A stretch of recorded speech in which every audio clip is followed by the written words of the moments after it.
Hi folks, Pete here from Ashton's Cars. Today we're looking at a BMW X3. This is the 2-litre diesel model and it's the X-Drive, so it's the 4-wheel drive model of the X3. Be careful because some of them will say S-Drive and they are 2-wheel drive models. Obviously that's a less desirable car.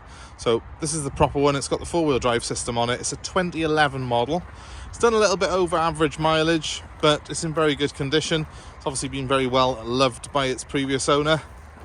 And yeah, 17-inch alloy wheels on this one, which are the multi-spokes alloys. They're in overall pretty good condition, as is the entire car.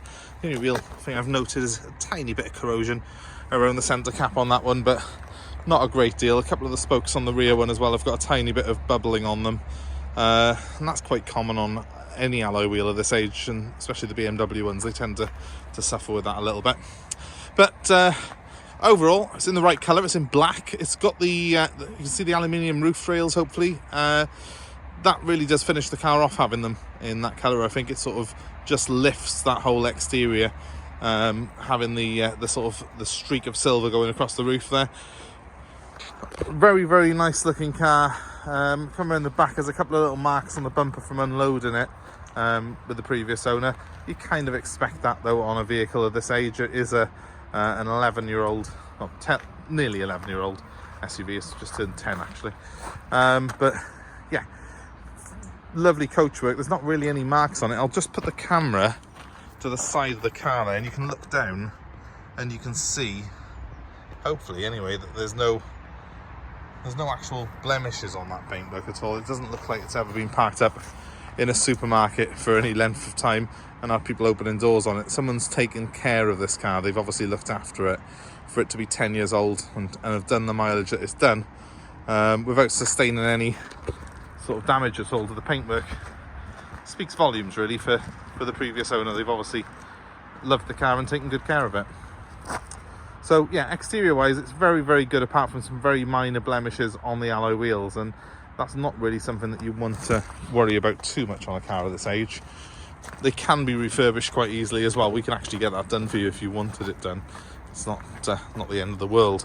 Right, so on the bumper here, yeah, a couple of marks on the bumper, I'm afraid. So that's one thing that you would perhaps want to note on the car.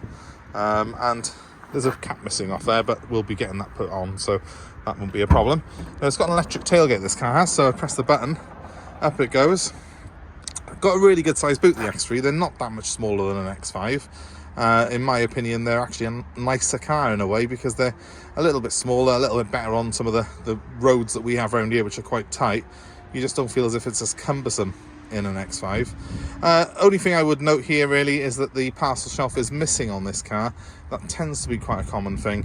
They do sometimes turn up afterwards, but we'll have to work on the fact at the moment that this car has not got a real parcel shelf on it.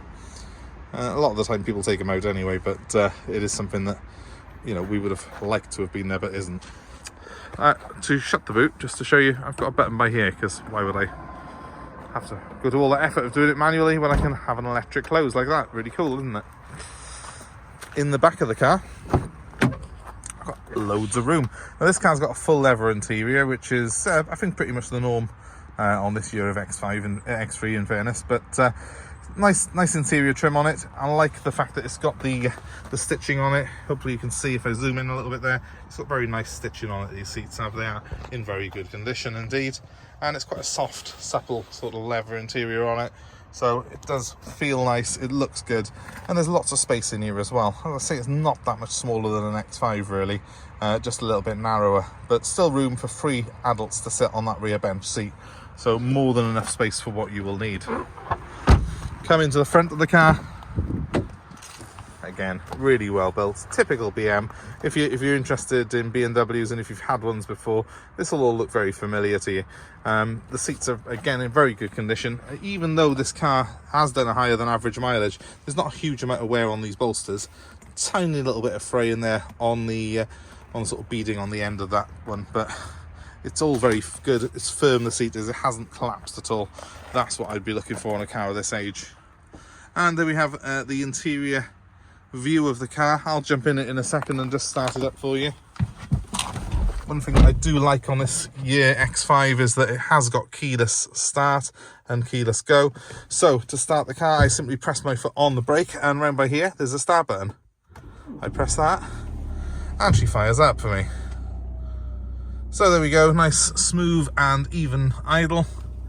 It's done 142,000 miles the car has, and apparently I need to replace the battery in my remote control, but I'll get that done before any new owner takes delivery of the car. So in the car itself, I've actually got a multi-function display. I've got what they call the iDrive. It's a revised iDrive system, and this controls the screen up by here. So I've got various things on it, including navigation on this particular one. So quite a good navigation system on them. It's not what they call the Pro Nav, that's the large screen. This is the standard navigation system, but nevertheless it's easy to use, it's very intuitive. I can flick through a menu on the side here, and it basically gives me all the different options, including inputting instructions and various zooms and different views that I can have of the road ahead. So it's a nice easy system to use. Bluetooth telephone as well installed on this particular car, although I haven't got mine connected right now.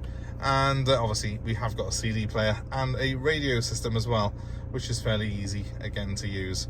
I'm pretty sure this one is just AM and FM. Yes, it is, but again you can plug your phone in and have extra options through that as well. So it's an easy system to use. It's, in my opinion, one of the better systems that you get for Bluetooth and navigation on cars. I think BMW have got it down to a T, in all fairness to them. Moving on to heating controls, they're simple. Dials by here. We've got 2 zones for the climate control in this car, one for the passenger, one for the driver. Obviously air conditioning built in as well. And I've got this gear lever which I just tapped then, which caused that noise to come up. It looks a bit like Robocop's thumb, but it's simple to use. You just press the button in by here, you pull it down to go into drive, you push it up to go into reverse, you press P on the top to park the car. It's as easy as that. So very, very simple to use, and you soon get used to that. There is some documents here for the car. We've got a service history for it. I'll put all the details of that up online, but we've got all the books for the car, and we have got 2 keys for it as well, so it's that's all good. And of course the car has got the cruise control built in on it as well, which is another thing which I love on these particular cars. Having just put it into reverse, you can see that I've actually got a display on here now for the rear parking sensors, and this car's got sensors to the front and the rear. If I go near something, in fact, let's just back the car up slightly because we are on private land. I can do this, and you will see that it'll light up for me. There we go. I'm getting close to the car behind us now, and you can see it's slightly to the right of me behind, and that's why that's coming up. If I decide to go forwards towards something, let's imagine I'm parking the car.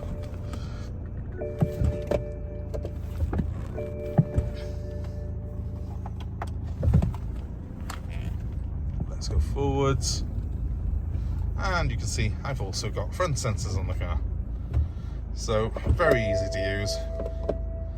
And yeah, I quite like the system that's on this particular machine. It's easy to use, and parking's a doddle with those sensors on it because you've got the visual aid and you've got the beeping as well. It's a little bit difficult to show you while I'm trying to film a car, to be honest with you, but hopefully you get the picture of it at least. Let's straighten that back up for you. So there we go. Yeah, slightly over average miles, guys, but certainly not you know, much higher than average condition this car is inside and out. So hopefully a great buy for someone, really. If you don't mind the car having 140,000 miles on it, you've got a very impressive looking machine here for not a lot of money. I'll just go back outside to tell you how you can get hold of us.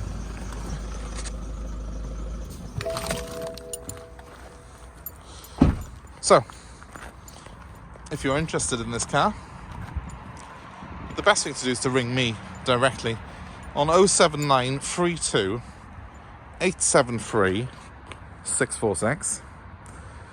Also, guys, please give us a like, share and subscribe to our channel. You'll have more updates and more cars like this, which we are showing regularly on there. Feel free to comment below if there's anything you would like to know, but most importantly, just give me a ring if there's anything you need, and if you've got an interest in this particular car, because they do not hang around long, and I don't always see your comments on YouTube. It's quicker to pick up the phone and ring me. My number one more time is 07932 873 646. Thanks ever so much. much for watching, guys, and I hope we can see you very soon. Goodbye now.